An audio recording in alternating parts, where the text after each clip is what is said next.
Hi everyone. मेरा नाम मनोज है और मैं आप लोग को कॉमर्स से रिलेटेड सभी बातें बताऊंगा।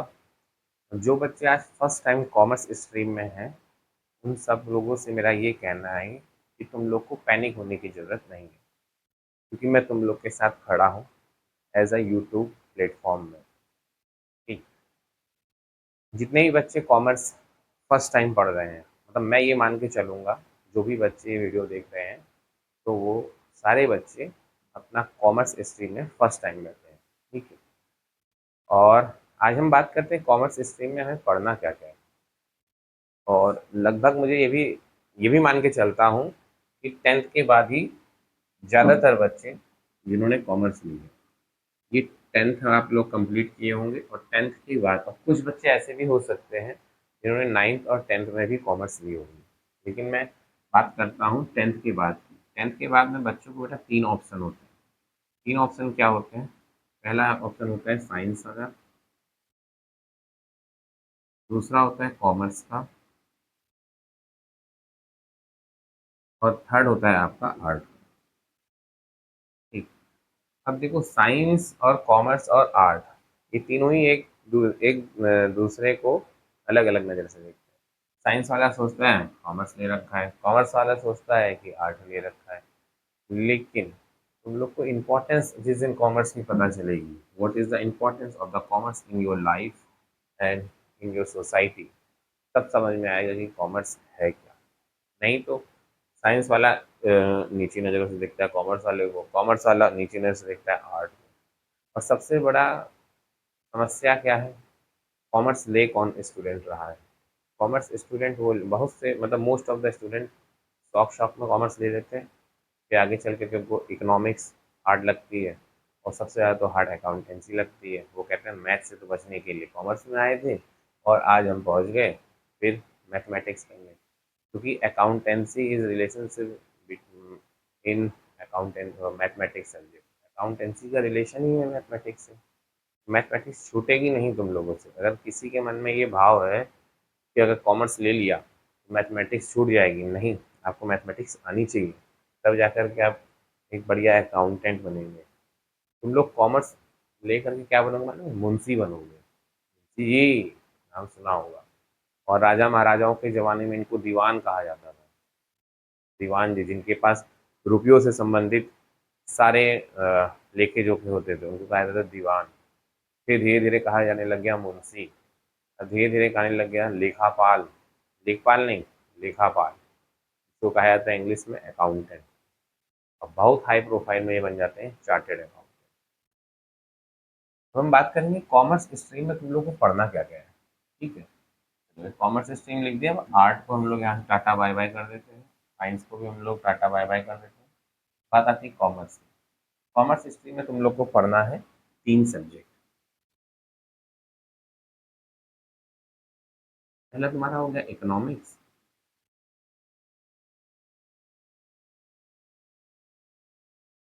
इकोनॉमिक्स पढ़ोगे, फिर पढ़ोगे बिजनेस स्टडी,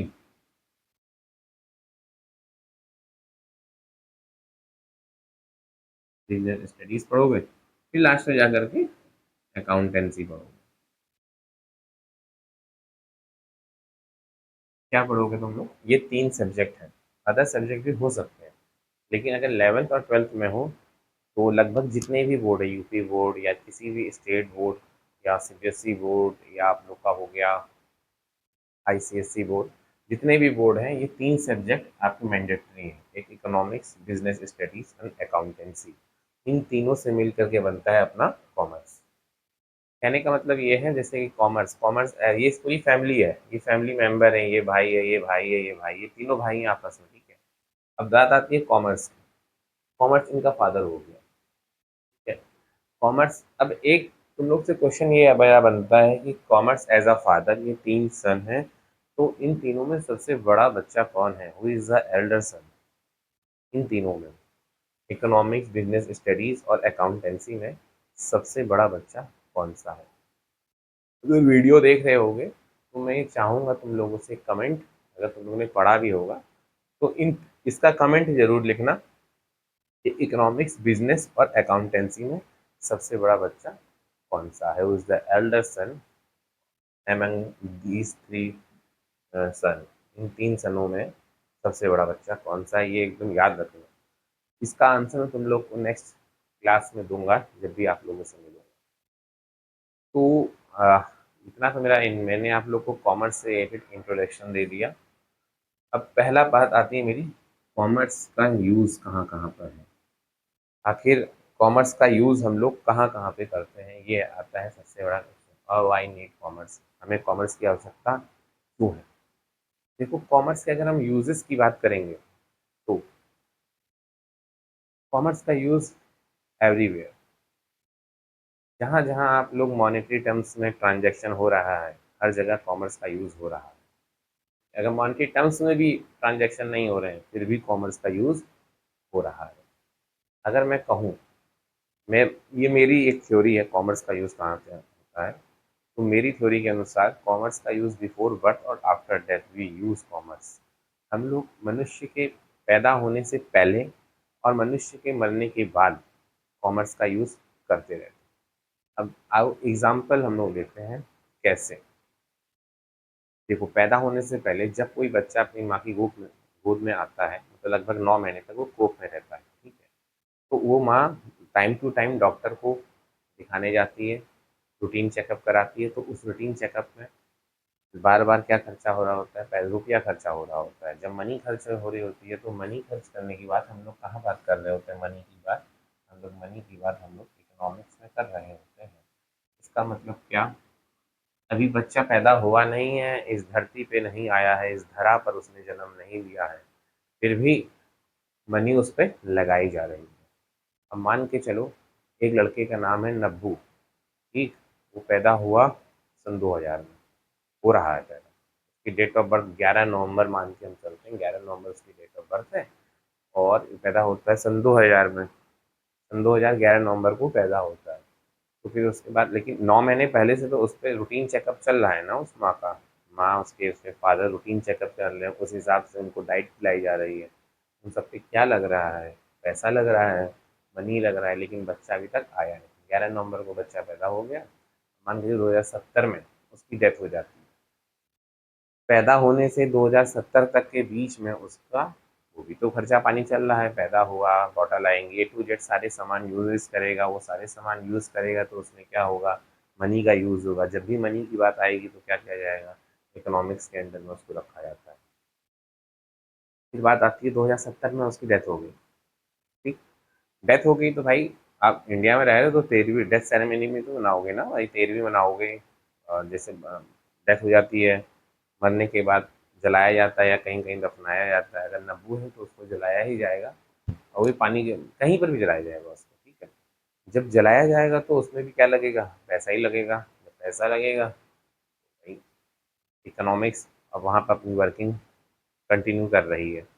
फिर अगर हम लोग बात करें कि 1 साल बाद उसकी क्या होगी, बरसी होगी। हर श्राद्ध में एक एक साल उसकी फोटो टंगेगी, फोटो के बाद उसमें माला लगेगी। हर साल में 3-4 महीने में वो मालाएं बदली जाएंगी। उस माला में क्या होगा, मनी खर्च हो रहा होगा।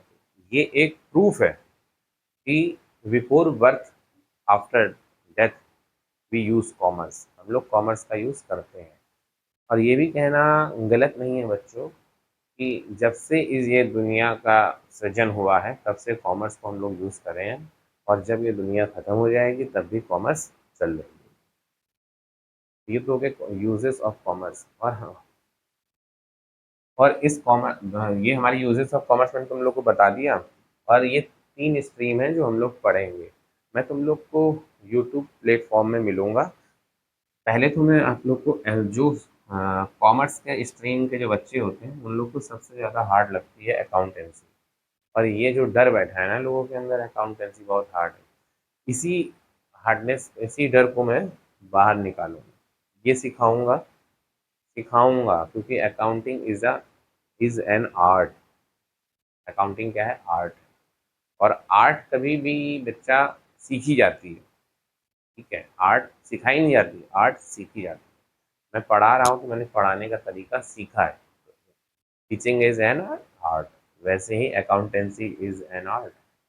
ये आर्ट ही सीखी जाएगी। और मैं आपको बहुत ही सिंपल लैंग्वेज में और डेली रूटीन के जो हमारे एग्जाम्पल हैं उस एग्जाम्पल को दे करके तुम सब लोगों को समझाऊंगा कि अकाउंटेंसी कैसे होती है और कैसे सीखी जाती है।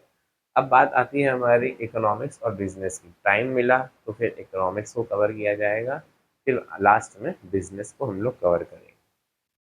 उम्मीद है तुम लोग को उम्मीद है तुम सभी लोग को मेरी बातें समझ में आई होंगी। और जो क्वेश्चन मैंने पूछा, इन तीनों बेटों में सबसे बड़ा बच्चा कौन सा है, तो मुझे इसका आंसर कमेंट में लिख करके बताना। ठीक। और मैं मिलता हूँ तुम लोग को नेक्स्ट वीडियो में और एक शानदार शुरुआत के साथ। तब तक के लिए बच्चों स्वस्थ रहो, मस्त रहो और अपनी पढ़ाई में व्यस्त रहो।